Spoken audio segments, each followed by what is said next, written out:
Hi everyone, Scott Winterborn here. Today we're talking about motivation. What it is, what it isn't, and how do you get it. Let's get into it.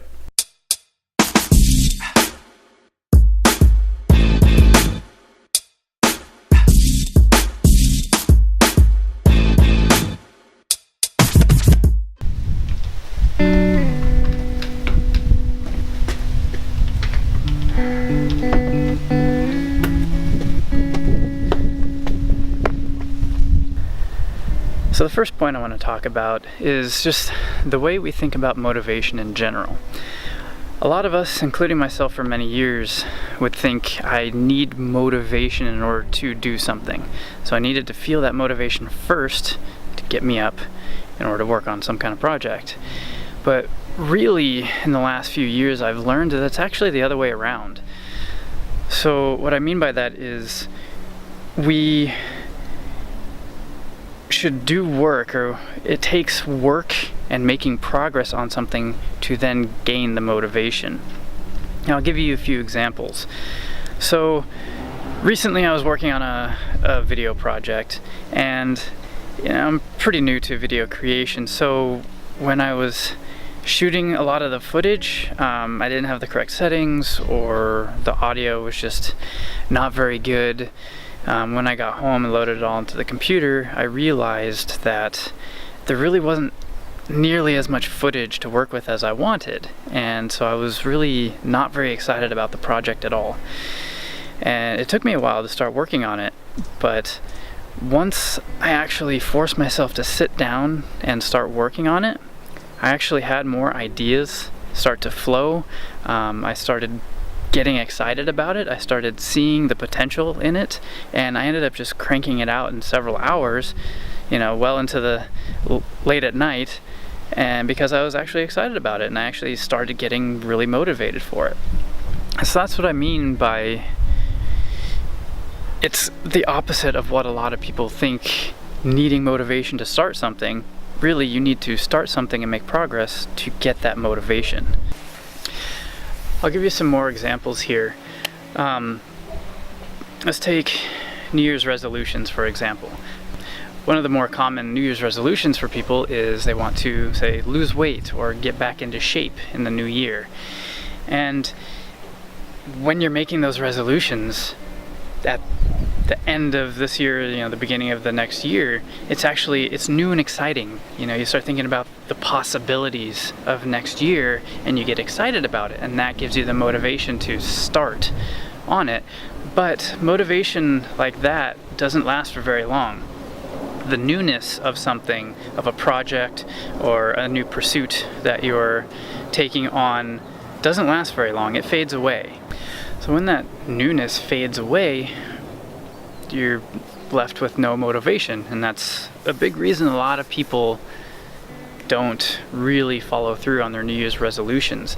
Same with picking up a new hobby or working on a brand new project. Right at the very beginning, you think, oh hey, this is going to be cool.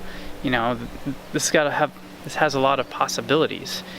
But when that newness fades away, so does your motivation, and that's just not something that is lasting, that will keep you producing more and more and more and getting better and following up on your dreams.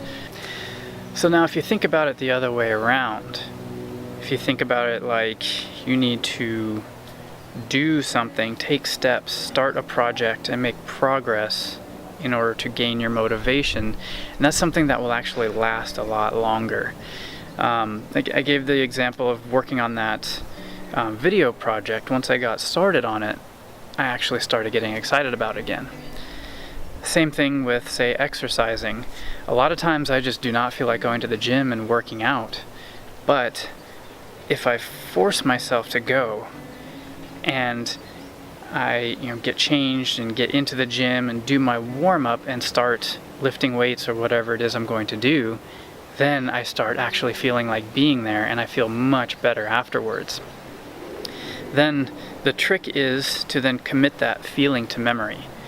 Meaning, whenever you put in the work and then get excited and reinvigorated about something, commit that to memory. Because the next time you feel unmotivated, just remember how that felt and know if you put in that work, you will get that same motivation, that same feeling you did before. Alright, I'm actually going inside because the way the winds are blowing today, there's actually a lot of air traffic. And the next thing I want to talk about with regards to motivation is another way to get it back. So the first point I made is a lot of times we actually have to get started in a project or started on a pursuit and make progress in order to get that motivation back, to get excited about a project again. But then a lot of times we run into the problem of just being able to get started on a project. It is really hard sometimes. You know, I work a full-time job, Monday through Friday in an office doing software engineering stuff. And last night, Saturday night, I actually worked until 1 o'clock in the morning supporting some data center maintenance and server patching and stuff like that. And it was actually really tough to get up this morning and start working on videos. I mean, I've been working all week and all night Saturday night. Not so you feel sorry for me or anything, but no, just to illustrate a point. And a good way to help yourself get started on a project is to break it down into very small, simple tasks. I find that once I get started on something, it's much easier to keep going and to get the motivation and, you know, build momentum. But that beginning part to get started is really tough. Like I said, if you break it down into really small, simple tasks, it will really help you get started. For example, that video that I was talking about where I really didn't get very good footage, I was not excited about the video itself just because I didn't feel like it was going to be very good.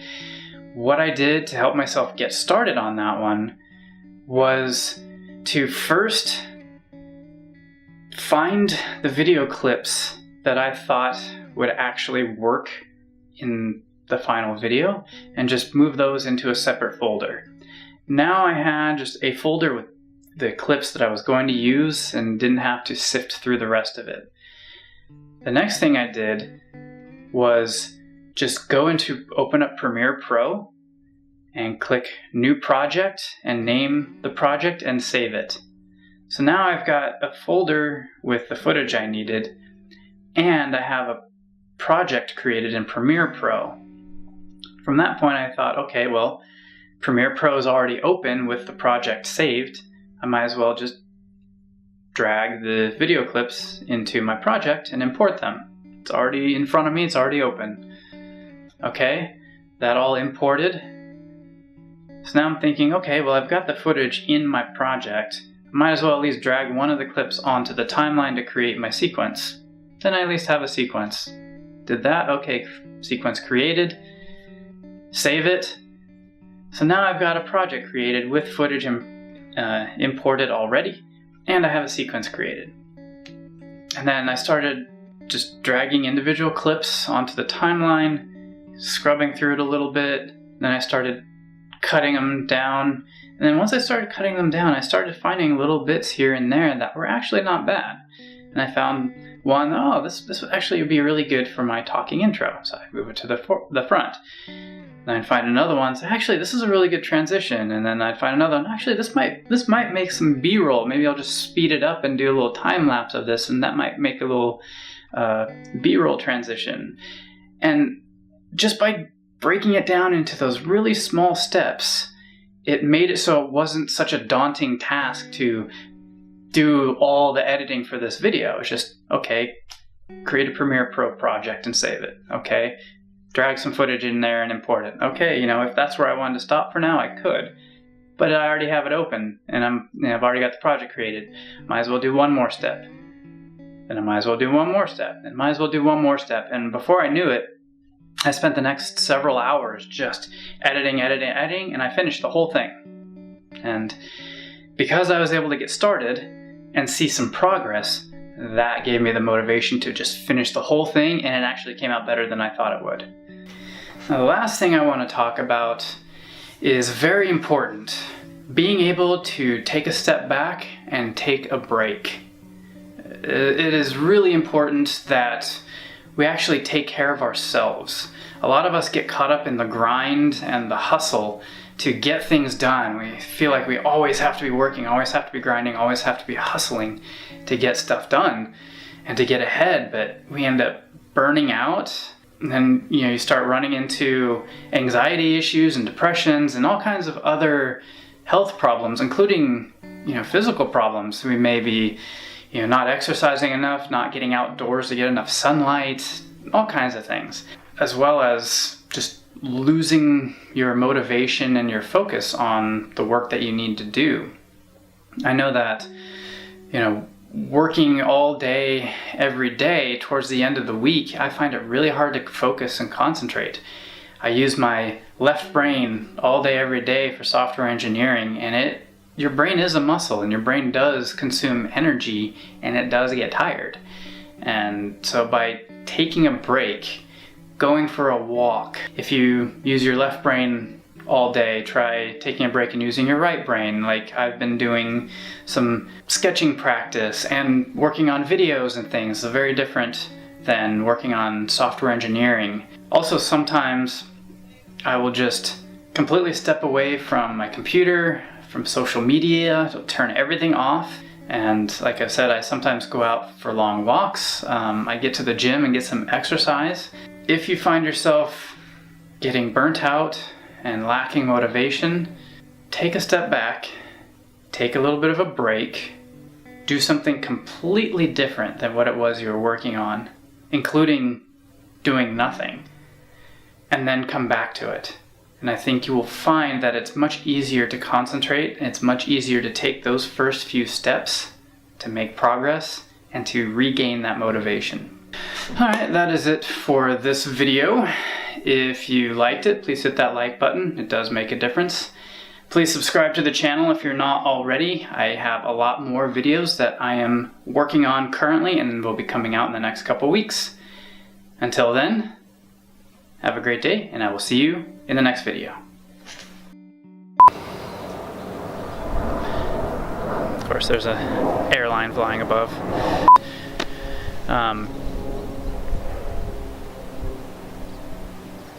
Lots of air traffic today.